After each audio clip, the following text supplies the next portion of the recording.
मान लेते हैं कोई बीमार पड़ गया तो उसको हम लोग क्या करेंगे, हॉस्पिटल लेके चलेंगे।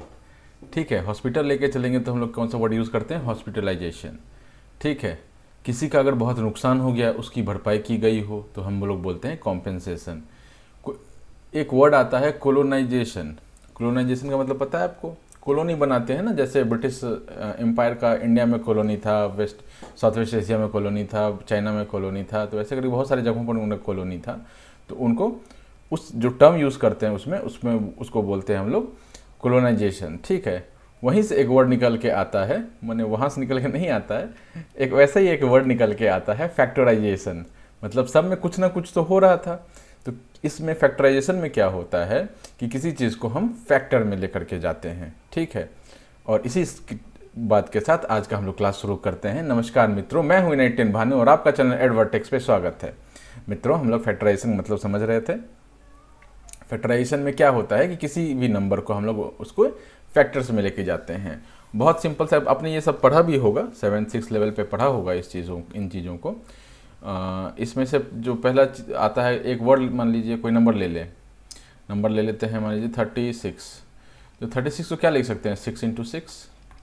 ठीक है, या क्या लिख सकते हैं 36 × 1।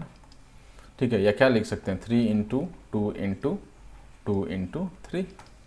अब ये जो है ना, ये जो टूट रहा है ना डिफरेंट तरीकों में, तो इसको हम लोग बोलते हैं फैक्टराइजेशन। ठीक है, आपको समझ में आ गया, ये फैक्टर्स हैं, ये और ये फैक्टर्स हैं। तो जो फैक्टर्स है वो सारे कंबाइन होकर के एक नंबर देता है। ठीक है, तो हम लोग उसको क्या बोलते हैं कि उसको नंबर, हमने एक फैक्टर्स को मल्टीप्लाई करके हमने एक नंबर बना दिया। और जब हम लोग फैक्टराइजेशन बोलते हैं तो वापस रिवर्स प्रोसेस है, जिसमें हम लोग उसको फैक्टर्स में तोड़ते हैं। ठीक, पहला चीज़।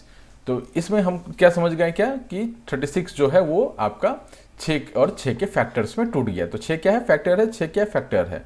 36 × 1 भी एक फैक्टर बोल सकते हैं, 1 एक फैक्टर है तो उसके साथ 36 मल्टीप्लाई होगा। तो एक नंबर अब खुद का भी एक फैक्टर होता है।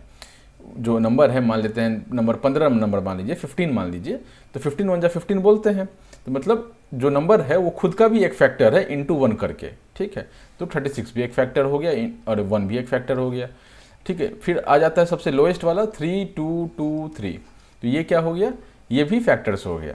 ठीक, इतना फैक्टर वाली बात समझ में आ गई आपको। अब फैक्टर से आते हैं, एक वर्ड आता है प्राइम फैक्टर्स। क्या होता है, प्राइम फैक्टर्स। ठीक है, प्राइम फैक्टर्स बोलते हैं उसको। प्राइम फैक्टर्स कौन से होते हैं, जब हम एक नंबर को रिड्यूस करके लेके आ जाते हैं, कोई भी नंबर होता है, जैसे 36 एक नंबर है, उसको हम रिड्यूस करके लेके आ जाते हैं प्राइम फैक्टर्स में। मतलब जो नंबर यहाँ पे फैक्टर्स होंगे ना वो प्राइम होंगे, प्राइम नंबर्स होंगे। ठीक है, तब हम उसको बोलते हैं प्राइम फैक्टर्स। ठीक, तो इस केस में क्या होगा कि इस केस में जितने भी आप केसेस देख रहे हैं, इस केस में जितने भी आप केसेस देख रहे हैं, ये सारा ही फैक्टराइजेशन है। ठीक है, लेकिन इसमें बस ये वाला जो है उसको हम लोग प्राइम फैक्टराइजेशन बोलेंगे। क्यों प्राइम फैक्टराइजेशन बोलेंगे, क्योंकि इसमें जो फैक्टर्स बने हैं ना वो अपने सारे प्राइम नंबर्स हैं। 3 प्राइम नंबर है, 2 प्राइम नंबर है, राइट, और ये रिपीट होते हैं, ऑब्वियसली रिपीट तो होना ही है उसको। अब इसमें क्या एक कैच है, मतलब 2 कैच है। पहला चीज़ तो ये कि × 1 is not a prime number. ठीक है, तो जनरली हम × 1 नहीं लिखते हैं। जब हमको बोला जाएगा कि भाई 36 के प्राइम नंबर्स, प्राइम फैक्टर्स लिखिए, तब आप 3 और 2 लिखेंगे। ठीक है, ये वाला जो अपना एक्सप्रेशन है इतना ही दूर, दैट इज आपका प्राइम फैक्टर्स। ठीक है, तो सिंपल सी बात ये है कि कोई सा भी नंबर हो उसको आपने क्या किया, तोड़ दिया उसके फैक्टर्स में, और वो जो फैक्टर्स बन के आ रहे हैं वो अगर प्राइम नंबर्स हैं तो वो प्राइम फैक्टर्स हो जाते हैं। ठीक है, कोई और एक नंबर ले लेते हैं, थोड़ा बड़ा नंबर लेते हैं, मान लेते हैं 150 है। 150 को क्या लिख सकते हैं आप, तो प्राइम फैक्टर्स में तोड़ने का एक मेथड है ना, जो आपने पढ़ा भी होगा, नहीं पढ़ा है जिन्होंने मस्ती मारा है वो देख लीजिए। 150 को क्या करेंगे, 2 से पहले डिवाइड करेंगे, ये आ गया 75। इसको क्या करेंगे, 3 से डिवाइड करेंगे, ये आ गया 25। इसको 5 5। ठीक, इस तो 150 क्या लिख देंगे, 2 × 3 × 5 × 5। ठीक है, तो ये इसका प्राइम फैक्टराइजेशन हो गया। ठीक है ना, सारे इसमें नंबर प्राइम नंबर्स हैं। अब 1 पे जब केस आता है कि भाई 1 क्या है, 1 प्राइम नंबर है या नहीं है। ठीक है, तो प्राइम नंबर जो निकालने का रूल है उसको हम लोग पहले देखेंगे, राइट। प्राइम नंबर निकालने का रूल क्या है, प्राइम नंबर निकालने का रूल है कि कोई भी नंबर अगर उसके 2 फैक्टर्स हों, नंबर इटसेल्फ एंड 1, ये वाला जो केस है, यहाँ इसके दो फैक्टर्स हैं, एक और ये, ठीक है, तो हम उसको क्या बोल देते हैं कि वो प्राइम नंबर हो जाता है। मतलब ये थोड़ा मतलब प्राइम नंबर नहीं था, इसलिए इस पर ये लागू नहीं होता है। मान लेते हैं हमारे पास एक नंबर है 23। अब 23 को आप फैक्टराइज कीजिए। 23 को जब आप फैक्टराइज करेंगे तो this is the only way you can factorise 23, ठीक है, और कोई तरीका नहीं है 23 को फैक्टराइज करने का, ठीक है। तो जब भी फैक्टराइजेशन का, किसी भी नंबर का फैक्टराइजेशन का एक ही मेथड हो जिसमें दो फैक्टर्स हों, वो दो फैक्टर्स कौन से, एक तो एक होना चाहिए और दूसरा नंबर इटसेल्फ होना चाहिए, तब हम उसको क्या बोलते हैं, प्राइम नंबर बोलते हैं। प्राइम नंबर का रूल यही है, PRIME, प्राइम नंबर। इसका एक ही रूल है कि इसमें जो ये नंबर है आपका, उसका सिर्फ एक ही तरह से फैक्टराइजेशन हो सके, ठीक है, जिसमें आपके जो फैक्टर्स होंगे वो नंबर इटसेल्फ होना चाहिए और 1 होना चाहिए। नाउ इस रूल को आप 1 पे अप्लाई कीजिए, 1 = 1 × 1, ठीक है। तो पहला रूल तो ये सेटिस्फाई करता है इसका प्राइम नंबर का कि आपका इसका एक ही तरह से फैक्टराइज हो सकता है, ठीक है। लेकिन दूसरा जो रूल है इसमें, तो वो इसको सेटिस्फाई नहीं करता है। मतलब ये जो 1 और ये 1, इसमें कितने फैक्टर्स आ रहे थे, दो फैक्टर्स आ रहे थे, इसमें एक ही फैक्टर्स आ रहे हैं, 1 और 1 रिपीट हो रहे हैं, मतलब फैक्टर्स तो एक ही है। तो फैक्टर एक ही होने के कारण 1 is not a prime number, ठीक है। चलिए, आपको फैक्टराइजेशन समझ में आ गया, सॉरी, आपको फैक्टराइजेशन समझ में आ गया, आपको प्राइम फैक्टराइजेशन समझ में आ गया, ठीक है। अभी हम लोग चैप्टर में बढ़ते हैं और देखते हैं कि क्या हमारे लिए कुछ नया है, और जो टॉपिक वाइज चीज़ें होंगी उनको हम लोग पढ़ते चलेंगे, ठीक है। और जो सेल्फ स्टडी वाला चीज़ होगा वो मैं आपको बताता चलूँगा। इसमें बोला है कि पहले नेचुरल नंबर्स का आप फैक्टर्स निकालिए, नेचुरल नंबर्स का फैक्टर निकालिए। जैसे 30 है तो 30 को क्या लिख सकते हैं, 15 × 2 लिख सकते हैं, 3 × 10 लिख सकते हैं, 5 × 6 लिख सकते हैं, ठीक है। तो ये सब क्या है, फैक्टराइजेशन है। लेकिन जब बोला जाएगा कि प्राइम फैक्टराइजेशन अगेन, तो प्राइम फैक्टराइजेशन निकालने का यही तरीका है, 2, 15, 3 and 5, यानी 30 = 2 × 3 × 5, ये इसका प्राइम फैक्टराइजेशन है, ठीक है।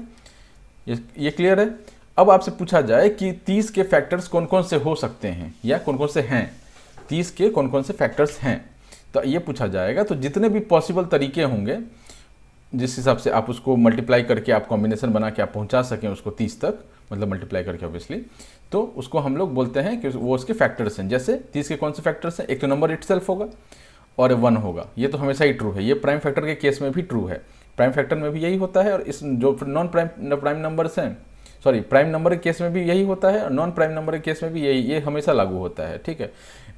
अंतर क्या है कि प्राइम नंबर के केस में सिर्फ यही एक केस होता है, 30 × 1, मतलब 30 तो प्राइम नंबर नहीं है, 31 ले लीजिए, 31 एक प्राइम नंबर है, तो 31 × 1 ही एक पॉसिबिलिटी है और कोई तरीका नहीं है उसको फैक्टराइज करने का, राइट।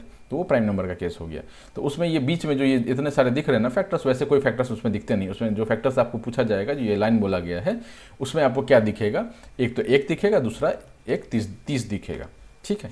चलिए, तो इसमें 30 का बोला है कि फैक्टर्स बताइए, तो 30 का फैक्टर्स क्या क्या हो सकता है। तो 30 का फैक्टर हो सकता है, आप 30 तक गिनती करना शुरू कीजिए 1 से लेकर के, जो उस नंबर तक में जो नंबर उसको डिवाइड कर पा रहा है वो उसका फैक्टर है। एक फैक्टर है, यस, एक बार में डिवाइड कर पा रहा है, एक डिवाइड कर पा रहा है। 2 फैक्टर है, यस, 15 बार में डिवाइड कर पा रहा है। 3 फैक्टर है, यस, 10 बार में डिवाइड कर रहा है। 4 फैक्टर है क्या, 30/4 कीजिए, 30/4 = क्या आ जाएगा, 15/2, यानी कि ये पॉइंट पे चला गया, 7.5 चला गया, मतलब ये फैक्टर इसका, 4 इसका फैक्टर नहीं है। 5 6 बार में डिवाइड कर देगा, 6 5 बार में डिवाइड कर देगा। 7 30/7 करके देखिए, 30/7, ये भी आपको दिखेगा कि इसके मल्टीपल में नहीं है। मतलब जब भी आप बोलते हैं कि कोई भी नंबर किसी नंबर का फैक्टर है, कोई भी नंबर किसी भी नंबर का, किसी भी नंबर ये है, कोई भी नंबर किसी भी नंबर का अगर फैक्टर है तो वो उसको डिवाइड कर पाएगा और जो रिजल्ट आएगा वो एक नेचुरल नंबर होगा, ठीक है। नेचुरल नंबर क्या होता है, 1 से लेकर इनफाइनाइट तक। तो कोई भी नंबर अगर किसी नंबर को डिवाइड कर पा रहा है और जो रिजल्ट आ रहा है वो एक नेचुरल नंबर आ रहा है, पॉइंट में नहीं आ रहा है या फ्रैक्शन में नहीं आ रहा है, तब हम लोग बोलते हैं वो नंबर उसका फैक्टर है। तो हम लोग कहाँ पर थे अभी, हम लोग 7 पे थे, तो 7 क्या इसका एक ये है फैक्टर है? नहीं है, क्योंकि 7 इस 30 को नेचुरल नंबर रिजल्ट दे करके डिवाइड नहीं कर पा रहा है। पॉइंट देकर तो डिवाइड कर देगा, लेकिन नेचुरल नंबर दे करके डिवाइड नहीं कर पा रहा है। 7 के बाद 8 ले लीजिए, वो भी नहीं कर पा रहा, 9 भी नहीं कर पा रहा, 10 कर जाएगा, 10 3 बार में उसको डिवाइड कर देगा, 3 इज अ नेचुरल नंबर। 15 ले लीजिए, 15 भी डिवाइड कर देगा उसको 2 बार में, तो 2 एक नेचुरल नंबर है। 30 ले लीजिए, तो अब बाकी चेक कर लीजिए। तो जब भी आपको पूछा जाए ना कि 30 के फैक्टर्स, 30 छोड़िए, 30 तो अभी एग्जाम्पल में आ ही गया, 30 की जगह हम लोग ले लेते हैं कोई थोड़ा और बड़ा नंबर, 35 ले लेते हैं। 35 का बोला है फैक्टर्स बताइए, तो 35 का फैक्टर हम लोग देखना शुरू करेंगे, तो हम देखेंगे 1 तो होगा ही, 2 3 4 नहीं होगा, 5 हो जाएगा, 5 के बाद 6 नहीं होगा, 7 नहीं होगा, 7 5 35 7 हो जाएगा, ठीक है। 8 नहीं होगा, 9 नहीं होगा, 10 नहीं होगा, ठीक है। 7 5 35, उसके बाद से बस इतना ही है 35। यही इसके 4 फैक्टर्स हैं, इसके फैक्टर्स। तो ये कहने का ये मतलब है कि कोई भी नंबर जो इस नंबर को डिवाइड कर पाए विथ जो उसका बोलते हैं उसका कोसेंट, रिमाइंडर, डिविडेंड, कोसेंट जो आता है आपका, that is to has to be natural number, right. ठीक है, चलिए। और एक इसमें एक और चीज़ है कि जो भी फैक्टर्स होंगे, ठीक है, उसका ये वाला नंबर मल्टीपल में आएगा। इसका मल्टीपल में ये आता है, इसके मल्टीपल में ये आएगा। मल्टीपल मतलब कुछ नंबर से उसको मल्टीप्लाई करें और वो नंबर मिल जाए। तो ऑब्वियसली अगर डिवाइड करके आपको नेचुरल नंबर मिल रहा है तो उतनी बार में मल्टीप्लाई करके वही नंबर आपको मिल जाएगा, ठीक है। इसको थोड़ा सरल लैंग्वेज में बताता हूँ एक एग्जाम्पल लेकर के।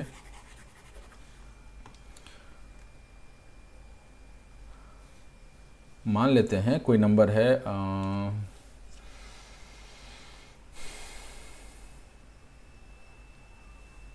66 ले लेते हैं, ठीक है। अब रैंडमली मैं कोई नंबर सोच रहा था कि मतलब समझ में भी आए और थोड़ा मतलब एग्जाम्पल भी अच्छा हो, तो 66 एक नंबर मेरे दिमाग में आ रहा है, तो ले लेते हैं 66 को ही ले लेते हैं, ठीक है। 66 के लिए क्या होता है इसका, पहले आप ये बताइए क्या बोलते हैं इसको, इसका फैक्टर्स बताइए पहले।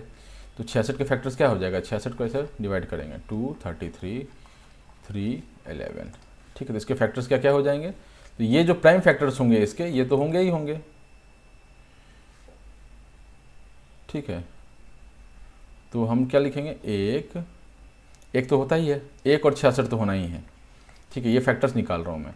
1 के बाद क्या हो जाएगा, 2 हो जाएगा, 3 हो जाएगा, 11 हो जाएगा। 11 के अलावा जो अंदर वाला नंबर होगा उसको भी हम फैक्टर्स ही बोलते हैं, 33 हो जाएगा, ठीक है। तो ऑब्वियसली इसमें आप देखेंगे तो ये कॉम्बिनेशन में ऑकर कर रहा होगा, राइट। ये देखिए ये कॉम्बिनेशन में ऑकर कर रहा है, 30 × 1, 2 × 15, 3 × 10, 5 × 6, ठीक है। तो ये भी कॉम्बिनेशन में ऑकर कर रहा होगा, 66, 2 × 33, 3 × 11, ठीक है। तो ये कॉम्बिनेशन में ऑकर कर रहे होंगे, तो इसके जो फैक्टर्स होंगे सो, ठीक है। अब इन नंबर्स का हमने क्या बोल दिया, 66 का जो 66 का फैक्टर ये नंबर है, ये जो ग्रुप ऑफ नंबर है वो 66 का फैक्टर है, ठीक है। तो ये इधर रिलेशन क्या है, फैक्टर का रिलेशन है। तो इधर से इधर का क्या रिलेशन होगा, मल्टीपल का रिलेशन होगा। कहने का ये मतलब है कि 66 हम लोग बोलेंगे कि 3 is a factor of 66, 3 is a factor of 66, ठीक है। तो ये तो हम लोग कहाँ गए, 3 से हम लोग 66 गए, और 66 इज अ मल्टीपल ऑफ 3, ठीक है। तो इसके रिस्पेक्ट में इसको हम लोग फैक्टर्स बोलते हैं और इसके रिस्पेक्ट में इसको हम लोग मल्टीपल्स बोलते हैं। एरो से कंफ्यूज मत होइएगा, आप ये लाइन से देखिए लाइन क्या बोलना चाह रहा है कि 3 क्या है 66 का, 3 एक फैक्टर है 66 का। 66 क्या है 3 का, तो 66 एक मल्टीपल है 3 का। एक और एग्जांपल लेते हैं, कोई सा थोड़ा सा बड़ा लेते हैं।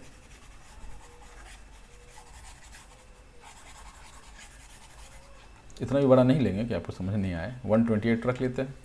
अब 128 को पहले फैक्टराइज कीजिए, ठीक है। तो 2 × 64, 2 × 32, 2 × 16, 2 × 8, 2 × 4, 2 × 2, ठीक है। दिख रहा है ना आपको, छुपा तो नहीं, ठीक नहीं दिख छुपा है, ये दिख रहा है आपको, ये मैंने फैक्टराइज कर दिया। अब इसको बोला कि फैक्टर बताइए, तो पहले तो फैक्टर क्या होगा इसका, फैक्टर्स क्या क्या होगा इसका, पहला तो एक 1 होगा और आखिरी इसका 128, ठीक है। 128 का ये दो तो फैक्टर फिक्स है, उसका नंबर और 1। इसके अलावा क्या होगा, इसके अलावा हर जगह हमको 2 दिख रहा है, हर जगह हमको 2 दिख रहा है। 2 एक फैक्टर तो होना ही है, ठीक है। ये प्राइम फैक्टर इसका सिर्फ 2 ही है। प्राइम फैक्टर जब हम बात करेंगे तो इसका प्राइम फैक्टर के केस में इसका 2 ही आता है। 2 is the only prime factor this 128 number has. But जब हम लोग फैक्टर्स की बात करेंगे ना कि कौन कौन से इसके फैक्टर्स हैं, तो जो भी नंबर इसको डिवाइड कर पाएगा इज़ अ फैक्टर। तो कौन कौन से नंबर डिवाइड कर पाता है, अब इस थोड़ा इसमें गौर करेंगे तो ये तो प्राइम फैक्टर हो गया। तो ये नंबर अंदर वाले जितने नंबर हैं, ठीक है, सारे इसके फैक्टर्स हैं। तो क्या क्या है, नीचे से शुरू करें, 2 4 के बाद 8, 8 के बाद 16, 32, 64, ठीक है। ये सारे इसके क्या हैं, फैक्टर्स हैं, ठीक। कैसे निकाला मैंने कुछ नहीं किया, प्राइम फैक्टराइजेशन का मेथड लगाया, ये वाला प्राइम फैक्टराइजेशन का मेथड है वो लगाया है। उससे हमको क्या पता चला कि ये सारे फैक्टर्स में टूट गया, ठीक है। तो हमने क्या किया, फैक्टर्स में 1 और 128 सबसे पहले लिख लिया, ठीक। अब क्या किया हमने इसको कि जितने भी अंदर वाले थे, अंदर वाले ये जितने भी अंदर वाले थे सबको उठा के यहाँ पे लिख दिया, ठीक है। या इसको मैं थोड़ा और ये बताऊँ और थोड़ा आसान करने की कोशिश करते हैं इसको।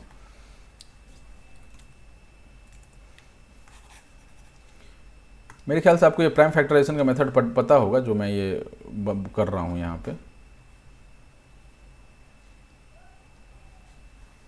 ठीक है।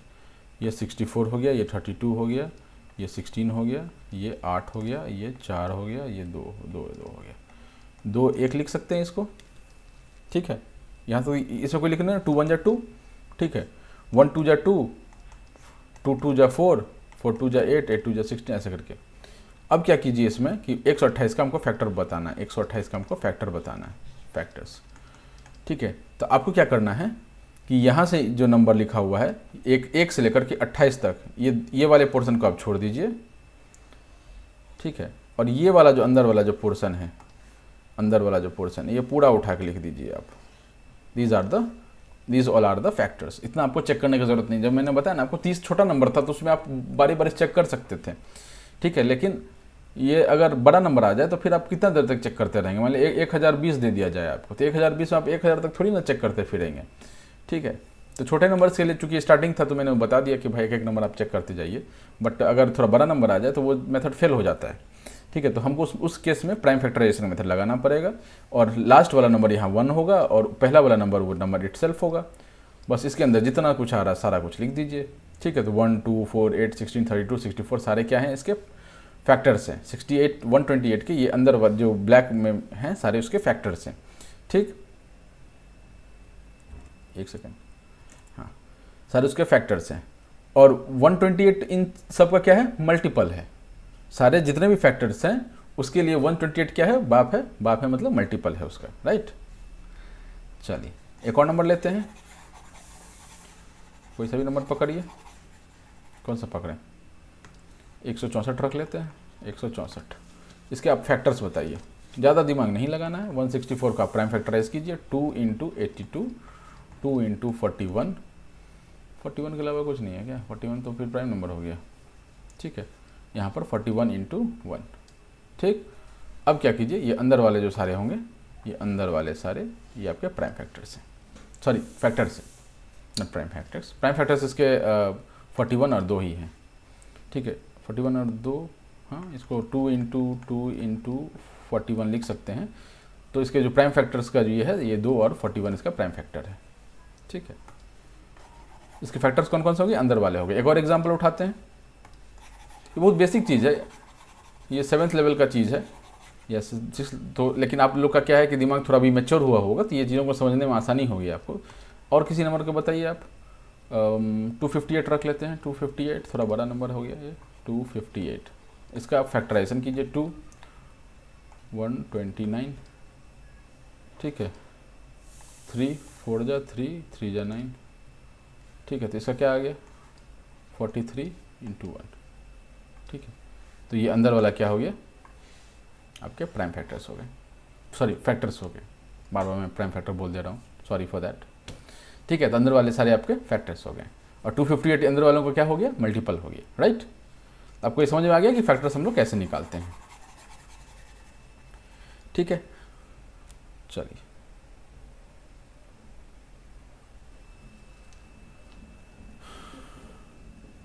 ठीक है।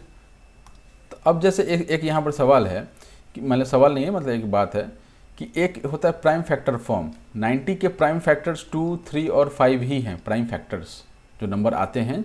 अब ये रिपीटेशन को हम इग्नोर करते हैं, जब हम खाली खाली फैक्टर की बात करते हैं तो रिपीटेशन को हम लोग इग्नोर मारते हैं, लेकिन प्राइम फैक्टर फॉर्म में जब बोल दिया जाए तब हम लोग ऐसे पूरा जो रिपीटेशन होता है उसको भी मेंशन करते हैं। ठीक है, चलिए अब ये पढ़ लीजिए, अब आपको समझ में आ जाएगा ये चीज़। ये भी पढ़िए, ये वाला जो पार्ट है, ये वाला पार्ट भी पढ़िए, ये भी आपको समझ में आएगा। अब आ जाते हैं फैक्टर्स ऑफ एल्जेब्रिक एक्सप्रेशन। तो एल्जेब्रिक एक्सप्रेशन क्या होता है? किसी भी टर्म में आ जाए एक्स और वाई जैसा चीज़ आ जाए, एक्स वाई जेड आई जे के, मतलब कोई सा भी अल्फ़ाबेट आ जाए, राइट, तो हम लोग उसको बोल देते हैं एल्जेब्रिक एक्सप्रेशन। एक्सप्रेशन बोला गया है यहाँ पर, इक्वालिटी नहीं बोला गया है। ठीक है, एक्सप्रेशन में इक्वालिटी में अंतर पता होना चाहिए आपको। इक्वालिटी में जब ये इक्वालिटी है, नहीं ये इक्वालिटी नहीं है, ये 2x + 5 = 7, this is a algebraic equality. ठीक है, लेकिन 2x + 5 ही सिर्फ लिखा हुआ होता तो this is a algebraic expression. ठीक, दोनों में आप अंतर समझ गए। तो यहाँ पर एक्सप्रेशन की बात की गई है, बोला गया है कि एल्जेब्रिक एक्सप्रेशन क्या होता है। अब इसमें क्या है ना कि पहला चीज़ तो आप एल्जेब्रा कहाँ पर आता है, जब ए से लेकर के, generally x why he use करते हैं, बट मान लेते हैं कि ए से लेकर के अप टू जेड। अब ABCD तो आपको आता ही होगा, है ना। तो ए से लेकर के जो जेड होता है, ये सब वेरिएबल्स का काम करते हैं। वेरिएबल्स मतलब इनकी वैल्यू हमको पता नहीं होती है, और ये हमको एक्सप्रेशन या इक्वालिटी में मिलता है, और इनका वैल्यू हमको निकालना होता है। बहुत बेसिक बात है ये। ठीक है, जब ऐसे वेरिएबल्स आ जाते हैं हमारे पास सवाल में, तब हम लोग बोलते हैं वो एल्जेब्रा का सवाल है। ठीक है, और इक्वालिटी अगर नहीं है तो हम लोग बोल देते हैं वो एल्जेब्रिक एक्सप्रेशन है। ठीक, अब इसके बाद इसमें क्या आता है, चूंकि हमको इनका वैल्यू नहीं पता है, ये जो लिखे हुए हैं, मान लेते हैं 5AB लिखा हुआ है 5AB लिखा हुआ है, तो 5AB जब लिखा हुआ है तो A और B का वैल्यू हमको नहीं पता है। तो हम लोग इसको जब कभी भी तोड़ेंगे तो हम ये लोग इसको प्राइम फैक्टर्स फॉर्म में नहीं तोड़ पाएंगे। प्राइम फैक्टर फॉर्म अभी देखा ना, जिसमें सिर्फ हम लोग प्राइम फैक्टर्स ही लिखते हैं एज अ फैक्टर्स। ठीक है, तो इसको हम लोग प्राइम फैक्टर फॉर्म में नहीं लिख पाएंगे। क्यों नहीं लिख पाएंगे? क्योंकि ए का वैल्यू जब तक पता नहीं है तब तक हम ये बता ही नहीं पाएंगे कि भाई वो उसका वैल्यू मतलब प्राइम फैक्टर है, प्राइम है नंबर है या नहीं है। जब प्राइम नंबर ही नहीं बता पाएंगे तो हम उसको प्राइम फैक्टर फॉर्म में ही नहीं तोड़ पाएंगे। प्राइम फैक्टर फॉर्म में तोड़ने के लिए हमारे पास पता होना चाहिए कि जो भी फैक्टर्स हैं वो सारे प्राइम नंबर हैं। अब इसको हम लोग कुछ भी लिखेंगे, मतलब यहाँ जो भी लिख के आएगा उसमें हमको ए और बी का वैल्यू नहीं पता। जब ए और बी का वैल्यू नहीं पता है तब इसको हम लोग जो स्मॉलेस्ट फॉर्म होगा, प्राइम फैक्टर फॉर्म जो स्मॉलेस्ट फॉर्म हमने देखा था अभी थोड़ी देर पहले, उस फॉर्म में हम लोग इसको नहीं लिख पाएंगे। प्राइम फैक्टर फॉर्म में इस चीज़ को हम नहीं लिख पाएंगे।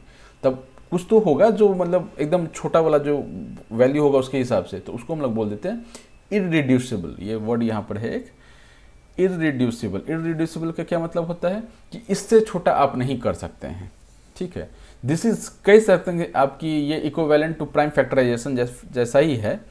ठीक है, लेकिन प्राइम फैक्टराइजेशन नहीं है ये, जैसा ही है लेकिन नहीं है ये। ठीक है, क्यों नहीं है? क्योंकि हमको वैल्यूज़ नहीं पता हैं। ठीक है, और प्राइम फैक्टराइजेशन जब भी हम बोलेंगे तो उसमें हमको इंश्योर करना पड़ेगा कि दूसरे साइड पे खाली प्राइम फैक्टर्स ही लिखे हुए हैं। तो जब तक हमको ए का वैल्यू नहीं पता तब तक हम उसको प्राइम फैक्टर फॉर्म में नहीं बता सकते हैं। एक चीज़। दूसरा चीज़, हम लोग ए और बी को फर्दर रिड्यूस नहीं कर सकते हैं, तो हम लोग बोल देंगे इसको इररिड्यूसिबल फॉर्म। ठीक, अब जब ये आप देख रहे हैं 5AB यहाँ पे लिखा हुआ है,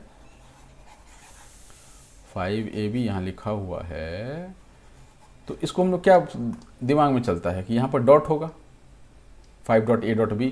अब डॉट को क्या लिख सकते हैं, 5 × A × B। अब इससे नीचे आप इसको नहीं तोड़ सकते हैं। ठीक है, चलिए, तो ये आप पढ़ते जाइए, आपको ये समझ में आता चलेगा। एक सवाल यहाँ पर आया हुआ है। ठीक है, 3x + 2, इसको तोड़िए, 3 × x × x + 2। ठीक, अब इससे नीचे आप नहीं जा सकते। इसमें 3 को आगे तोड़ सकते हैं? नहीं तोड़ सकते हैं। 6x को तोड़ सकते हैं? आप नहीं तोड़ सकते हैं। x + 2 को तोड़ सकते हैं? आप नहीं तोड़ सकते। नाउ अगर मान लेते हैं यहाँ पर 6 होता, यहाँ पे 6x होता, और हम लोग ऐसे लिख देते हैं ठीक है। तो ये जो आ रहे हैं आपके, these are not irreducible factors, these can be reduced further. ठीक है, जो यहाँ पर बोला गया ना, इररिड्यूसिबल फॉर्म की बात की गई है।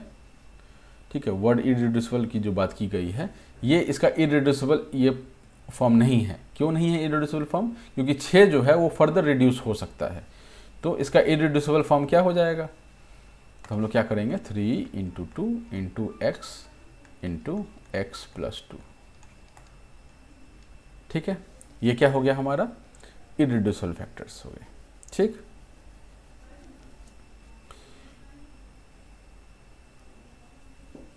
ठीक है। अब ये एग्जाम्पल देखिए, कुछ ऐसे मिलता जुलता एग्जाम्पल है। ठीक है ना, चलिए आगे बढ़ते हैं। ठीक है, अब आए हैं ये लोग, पूरा फैक्टराइज कर दिया, उसके बाद अब फैक्टराइजेशन डेफिनेशन बताने आए हैं। ठीक है, तो इसको पढ़िए आप, आपको समझ में आएगा, बिल्कुल समझ में आएगा, कोई दिक्कत नहीं होगा इसको समझने में। वही बोला, प्रोडक्ट ऑफ फैक्टर्स में लिखते हैं फैक्टराइजेशन में। फैक्टर्स में भी नंबर्स, एल्जेब्रिक वेरिएबल्स और एल्जेब्रिक एक्सप्रेशंस। ठीक है, ठीक है। तो एल्जेब्रिक वेरिएबल और एल्जेब्रिक एक्सप्रेशन में क्या अंतर है? x is algebraic variable but x + 2 is algebraic expression.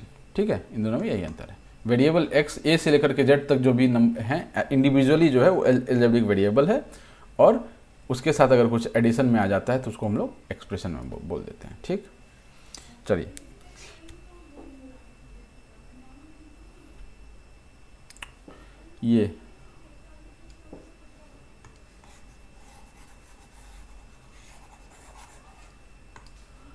ये वाले उठाइए, इसको थोड़ा तोड़ने की कोशिश करते हैं। इसको कैसे टूटेगा ये? 5 × y + 1 × x + 2। ठीक है, इसको हम लोग अगर मतलब गीजना चाहें, गीजना समझते हैं आप लोग?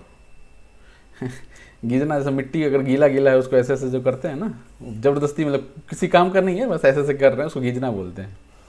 ठीक है, तो इसको गीजना बोल रहे हैं कि भाई इसको ये तोड़ रहे हैं, ये ऑलरेडी रिड्यूस्ड फॉर्म में है। जब आगे आप देखेंगे कि ये इंटू और ये इंटू हम लोग जनरली नहीं लिखते हैं। ये इंटू और ये इंटू, ये वाला इंटू और ये जो मल्टीप्लिकेशन का जो सिंबल है, ये हम लोग यूज़ नहीं करते हैं। इसी फॉर्म में हम लोग, जिस फॉर्म में ये लिखा हुआ है, इसी फॉर्म में हम लोग लिख देते हैं। ठीक है, ये लिखा हुआ है ऑलरेडी इन फैक्टर फॉर्म। क्यों ऐसा बोला गया? क्योंकि ये फर्दर इसको तोड़ मरोड़ नहीं सकते हैं। ठीक है, बट अगर फिर भी बोल दिया जाए कि भाई टीचर बोल दे कि इसको गीजो मतलब इसको हमको फैक्टराइज करके दिखाओ, तो फिर आप क्या करेंगे? जस्ट मल्टीप्लाई साइन लगा के आप दिखा देंगे। ठीक है, इसलिए मैंने ये एग्जांपल पकड़ा। ऑलरेडी ये सब रिड्यूस्ड हैं अपने जो मैक्सिमम फैक्टर्स है उसमें, बट इसको अगर कोई गीजने बोल दे तो आप इसको तोड़ के दिखाएंगे। एक और सवाल उठा लीजिए, ये वाला उठा लीजिए ये। ठीक है, इसको क्या लिख सकते हैं? 5 × x × x × y। ठीक है, तो ये जो हमने मल्टीप्लाई लगा दिया, इसको हम लोग बोलते हैं गीजना बोलते हैं। ठीक है, चलिए आगे बढ़े। अब आता है कि फैक्टराइजेशन जब हमने देख लिया कि डेफिनेशन क्या है उसका, अब इसको पढ़िए, आप समझ में आ जाएगा। जो ये पार्ट है इसको आप पढ़िए। ठीक है, बिल्कुल समझ में आएगा। नहीं समझ में आएगा तो क्या करना है आपको? कमेंट में डालना है।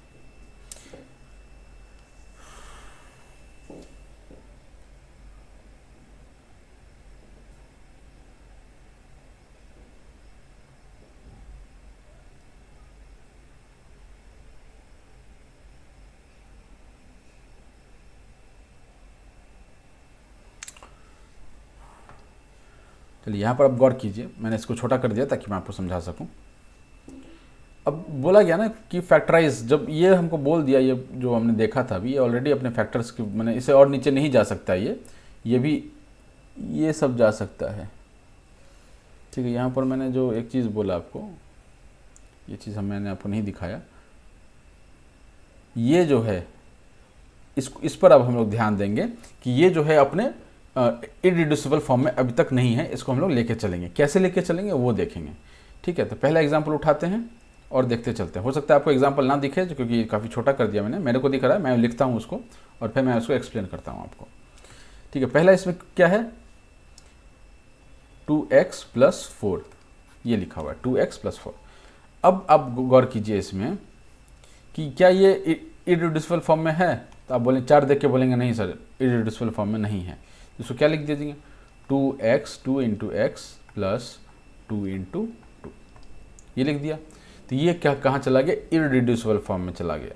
इससे नीचे आप रिड्यूस इसको नहीं कर सकते हैं, लेकिन इसको थोड़ा तरीका बदल सकते हैं, क्योंकि ये प्लस जो हमको दिख रहा है ना, जब भी आंसर हमारा आएगा वो मल्टीप्लिकेशन में आना चाहिए, ऐसा प्लस में आंसर नहीं आना चाहिए। ठीक है, अगर प्लस में आना आंसर आएगा तो मतलब आप समझिए कि कुछ उसमें फेरबदल कर सकते हैं। अब मान लीजिए x + 2 ही सिर्फ होता तो इसको हम लोग गोल ये कर देते, लेकिन इसमें कुछ और संभव है, संभावनाएं हैं। ये इररिड्यूसिबल फॉर्म में जा चुका है, इसमें कोई दोहराई नहीं है इस बात में, लेकिन यहाँ पर एक आध व्यवस्था है जो यहाँ बनाया जा सकता है नंबर्स के लिए। इस वाले केस में ये नहीं बन पा रहा था, लेकिन इस वाले में बनना संभव है। हम क्या देख रहे हैं कि 2 यहाँ भी है और 2 यहाँ भी है। ठीक है, तो ये दोनों में 2 कॉमन है, तो 2 क्या करेंगे हम लोग बाहर निकाल लेंगे। 2 जैसे ही कॉमन है 2 निकाल लिया बाहर, अंदर क्या बचा x, ये निकल गया और ये बाहर निकल गया, तो x बचा और 2 बचा, तो x + 2। ठीक है, तो 2 इंटू x + 2 जो है ये इसका फैक्टर्स बन गया। अब और कोई व्यवस्था है, इररिड्यूसिबल फॉर्म में तो पहले ही आ गया था, बट उसमें कुछ व्यवस्था का स्कोप था। ठीक है, यहाँ पर अब इसमें फर्दर कोई व्यवस्था का स्कोप नहीं है। ठीक, समझ में आ रहा है आपको। दूसरा एग्जाम्पल पकड़िए, 3x + 3y। ठीक है, इसको इररिड्यूसिबल फॉर्म में लेके चलते हैं। तो अब देखिए ये ऑलरेडी इररिड्यूसिबल फॉर्म में लिखा हुआ है, इसमें फर्दर कोई स्कोप नहीं है, मतलब लेकिन व्यवस्था का स्कोप बचा हुआ है। ठीक है, ये फैक्टर्स ऑलरेडी टूटे हुए हैं, कहने का ये मतलब जब मैं बोल रहा हूँ इररिड्यूसिबल फॉर्म, मतलब वो फैक्टर्स में टूटे हुए हैं जो फर्दर रिड्यूस नहीं हो सकते। ठीक है, तो इस केस में क्या है, फैक्टर्स ऑलरेडी टूटे हुए हैं, फर्दर रिड्यूस नहीं हो सकते, बट व्यवस्था का स्कोप है, अरेंजमेंट का स्कोप है। ठीक है, तो अरेंजमेंट का कैसे करेंगे, इसका अरेंजमेंट करते हैं हम लोग। इसको क्या लिख देंगे, इसमें देखिए 3 और 3 कॉमन। अब हम इनटू वाला चीज़ हटाते हैं, क्योंकि अब समझ में आ चुका है कि बाय डिफ़ॉल्ट वहाँ मल्टीप्लिकेशन का साइन होता है, तब हम लोग उसको हटा के ही डील करते हैं। ठीक है, तो इसमें देखिए अब 3 और ये 3 कॉमन है, तो 3 हम क्या करेंगे बाहर निकाल लेंगे, अंदर क्या बच जाएगा x + y। ये हमारा चला गया, व्यवस्था का स्कोप यहाँ से खत्म हो गया। अगला देखिए x² + 5x, x² + 5x। ठीक है, यहाँ पर क्या दिख रहा है आपको, ये ऑलरेडी इररिड्यूसिबल फॉर्म में जा चुके हैं, मैंने x इंटू एक्स है, बट ठीक है, लेकिन इसमें भी अरेंजमेंट का स्कोप है, व्यवस्था का स्कोप है। तो x यहाँ पर है, यहाँ भी x है, तो एक x कॉमन लेकर के हम क्या छोड़ देंगे, x + 5 अंदर में हो जाएगा। ठीक,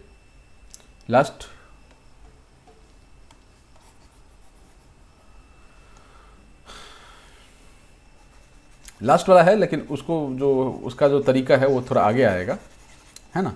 तो जब वो आएगा तब उसको हम लोग देखेंगे, अभी आएगा, मतलब हो सकता है इस पार्ट में ना आए, ऑलरेडी 32 मिनट हो चुका है, तो हम लोग इतना पार्ट जो है इसमें ये कवर होता है।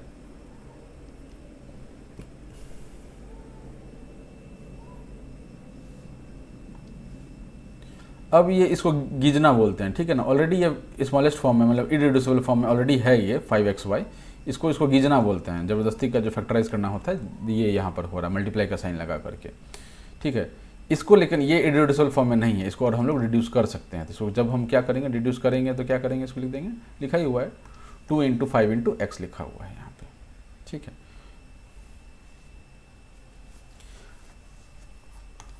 ठीक है, अच्छा ये वाला फॉर्म था, मान लेते ये एक्सप्रेशन था ना हमारा, हाँ ये एक्सप्रेशन था, इसको समझिए। अब वो जो किताब में लिखा वो आप पढ़ लीजिएगा, मैं जो बता रहा हूँ वो समझ लीजिए। 5xy + 10x। ठीक है, अब हम लोग देख चुके हैं कि ये ऑलरेडी इररिड्यूसिबल फॉर्म में है, 5 टूट नहीं सकता, x टूट नहीं सकता, y टूट नहीं सकता, तो इसको हम लोग एज इट इज छोड़ेंगे। ठीक है, ये आपको समझाने के लिए दिया हुआ है लंबा चौड़ा, बट हम लोग क्या फोकस करेंगे कि हम लोग डायरेक्टली इसको हैंडल करने की कोशिश करेंगे। इसमें क्या दिख रहा है आपको कि 10 टूट सकता है 5 इंटू 2 में, तो हम लोग इसको नेक्स्ट स्टेप में क्या लिखेंगे, इक्वल टू, इम्प्लाइज होगा, इक्वल टू नहीं होगा, इम्प्लाइज होगा 5xy। अच्छा ये तो इक्वल टू ही आएगा ना, equal to 5xy + 2 into 5 into x लिख सकते हैं। यहाँ से देखिए 5 और x कॉमन आ जाएगा, 5 और x कॉमन ले लिया, अंदर क्या बच गया, y + 2, ये अंदर बच गया। ये चला गया आपका इररिड्यूसिबल फॉर्म में, और अब अरेंजमेंट का भी स्कोप नहीं है इसमें। ठीक है, अगला सवाल उठाते हैं। अगर आपको ये तरीका समझ में अगर आ रहा हो तो ठीक है, नहीं तो आप एक आध बार बुक को रेफ़र कीजिए, मतलब ये जो बुक में लिखा हुआ उसके तरीके को रेफ़र कीजिए, उसके बाद मेरा तरीका देखिए, आपको क्लियर हो जाएगा। ठीक है, बाकी मैंने कोशिश किया अपने हिसाब से कि आपको मतलब समझा दूँ, लेकिन अब कैमरे किधर बैठ करके मेरे को ये नहीं पता चलता ना कि आपका डाउट क्या है, आपको क्या पार्ट नहीं समझ में आया। तो इसलिए मैं सजेस्ट कर रहा हूँ, जस्ट इन केस मेरा तरीका नहीं समझ में आ रहा हो आपको, तो एक बार आप किताब को रेफ़र कीजिए, उसमें जो लिखा हुआ उसको आप फॉलो कीजिए। ठीक है, उसके बाद मेरा मेथड देखिए तो आपको वो चीज़ क्लियर हो जाएगा। ठीक है, चलिए ये हो गया क्या था 5xy 5x। ठीक है, इसको एक साथ करके दिखाया है। बेसिकली हमने क्या किया था, देखा था कॉमन था तो हमने सीधा ही कॉमन उठा लिया था। इसने क्या किया है कि 5x एक जैसा एक साथ किया है, और इसको क्या किया, कॉमन ले लिया 5x और अंदर y+2 रह गया। ठीक है, तो ये इसका आंसर हो गया। ठीक, अब इसको पकड़िए। अब आपका यहाँ पर क्या फैक्ट आता है ना कि आपका टीचर कैसे बता रहा है उसको आप फॉलो करेंगे। ठीक है ना, अगला सवाल क्या है, 12ab square B plus 15ab²। ठीक है, अब आप देख सकते हैं कि 12 भी है फर्दर फैक्टर में टूट सकता है, 15 भी क्या है फर्दर फैक्टर में टूट सकता है।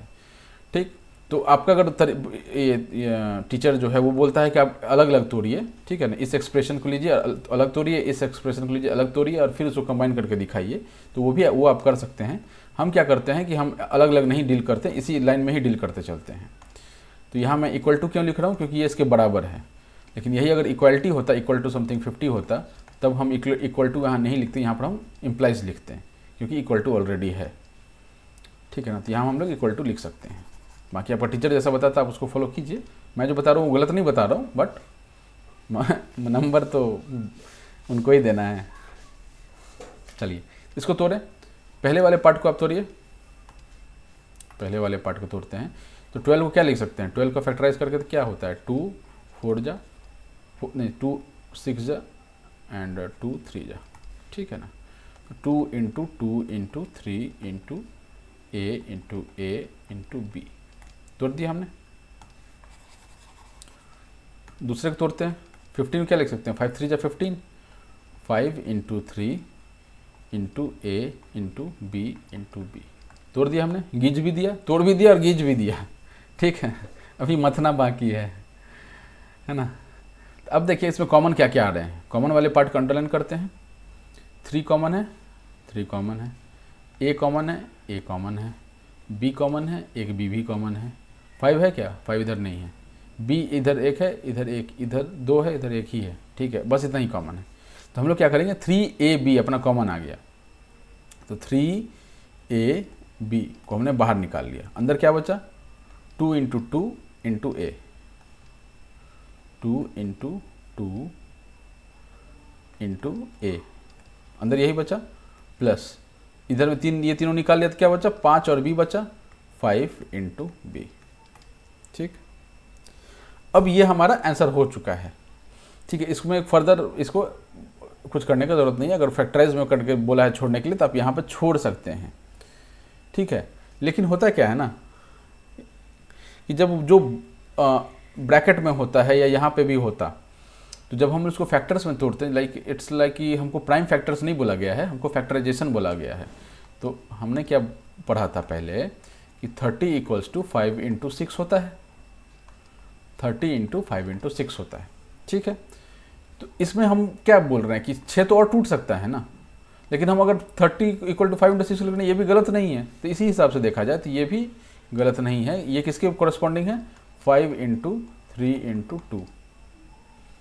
ठीक है, या फिर थोड़ा अलग ले लेते हैं, ये नंबर मतलब कॉरस्पॉन्ड नहीं कर रहे हैं सही से, 24 ले लीजिए। 24 × क्या होता है, 6 × 4 होता है। इसको हम क्या लिख सकते हैं, 6 × 2 × 2 भी लिख सकते हैं। तो ये भी आप छोड़ दें तो भी सही है, ये बना के छोड़ दें तो भी सही है। ठीक है, तो आप यहाँ पे अगर छोड़ देते हैं तो ये ऑलरेडी फैक्टराइज हो चुका है, इसमें और कोई फर्दर चेंजेस की ज़रूरत नहीं है। लेकिन अगेन स्कोप है, व्यवस्था का स्कोप है। व्यवस्था क्या स्कोप है कि हम क्या करते हैं कि जो हमारा ये प्लस के आगे पीछे जो होता है ये वाला पार्ट, इसमें कितने पार्ट हैं, 3 पार्ट हैं टोटल। इसमें कितने पार्ट हैं, 3 पार्ट हैं, हाँ 3 पार्ट हैं। एक पार्ट ये है, एक पार्ट ये है, एक पार्ट ये है। ये जो इंडिविजुअल पार्ट्स हैं ना, इसको हम लोग क्या करते हैं, मल्टीप्लाई का साइन हटा देते हैं।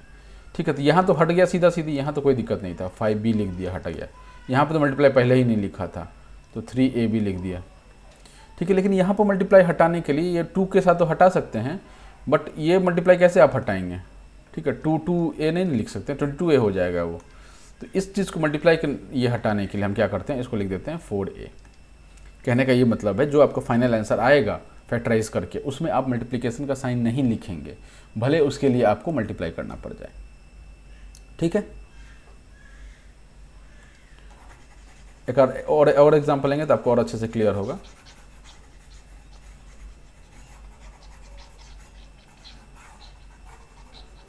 अगला एग्जांपल लेते हैं,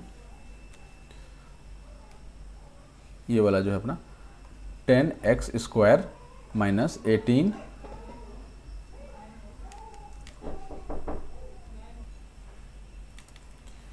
18x³ है ना, 10x² 18x³ 14x⁴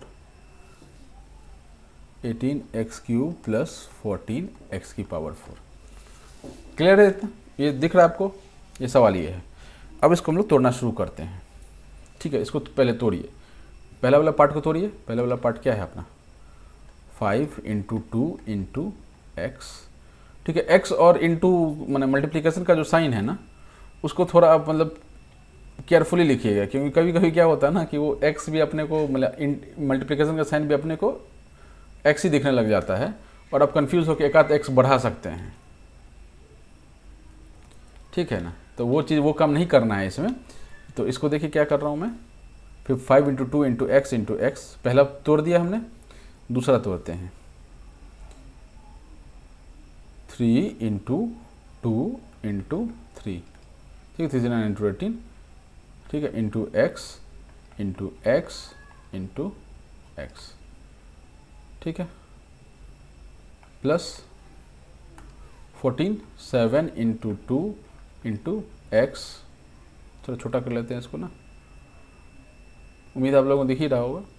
into x into x into x into x, 4x है। ये हमने इसको तोड़ दिया, बेतरीका उसको तोड़ दिया, मतलब बढ़िया से उसको गीज दिया हमने। ठीक है ना, अब जब गीज दिया है तो उसका हम लोग कॉमन फैक्टर्स देखिए। अब 2 कॉमन है क्या सब में? 2 एक कॉमन है, ये मैं एरो से दिखाता हूँ आपको। 2 कॉमन है, 2 कॉमन है, 2 कॉमन है, तो हम लोग क्या करेंगे, 2 यहाँ लिख देंगे, यहाँ ब्रैकेट दे देंगे और यहाँ ब्रैकेट बंद कर देंगे। ठीक है, 2 हमारा कॉमन निकल गया। और क्या कॉमन है? 5 कॉमन है, नहीं 5 इसमें नहीं है। x कॉमन है, x ये भी है और x ये भी, ये कॉमन है, x ये और x ये, x ये और x ये, यानी कि 2 × x × x। ठीक, क्या क्या बचा अब कॉमन वाला सिस्टम खत्म हो गया। अब यहाँ क्या बचा? 5 बचा, तो 5 लिखिए। ठीक है, यहाँ से माइनस था तो यहाँ माइनस लिखेंगे। यहाँ पर 3 है, यहाँ 3 है और यहाँ x है, तो 3 × 3 × x। ठीक है, प्लस यहाँ 7 है, x है और x है, 7 × x × x। ठीक, क्लियर है ये पूरा सीन? एक बार ये बन गया तो अब क्या करेंगे हम लोग, हमारा फैक्टराइजेशन का काम खत्म हो चुका है। ठीक है, अब हमारा अरेंजमेंट का काम शुरू होता है। अरेंजमेंट का काम क्या है कि अपना जो इनटू वाला जो साइन है उसको हमको हटाना, मल्टीप्लिकेशन वाला साइन जो है उसको हम लोग हटाएंगे। मल्टीप्लिकेशन वाला साइन कैसे हटाएंगे? 2x² लिख देंगे इसको। ठीक, 5 माइनस यहाँ से इंटू हटाइए तो 9x हो जाएगा, यहाँ से इंटू हटाइए प्लस 7x² आ जाएगा। ये हमारा फैक्टराइजेशन खत्म हो गया। ठीक है,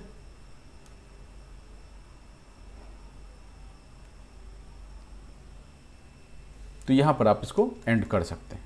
इसमें अब एक और चीज़ आता है, अगर आप यहाँ पे एंड कर दें इसमें भी कोई दिक्कत नहीं है। इसमें एक और अरेंजमेंट का चीज़ बनता है कि जनरली जो पावर जो होता है ना वो हाईएस्ट से लोएस्ट लिखते हैं हम लोग जनरली।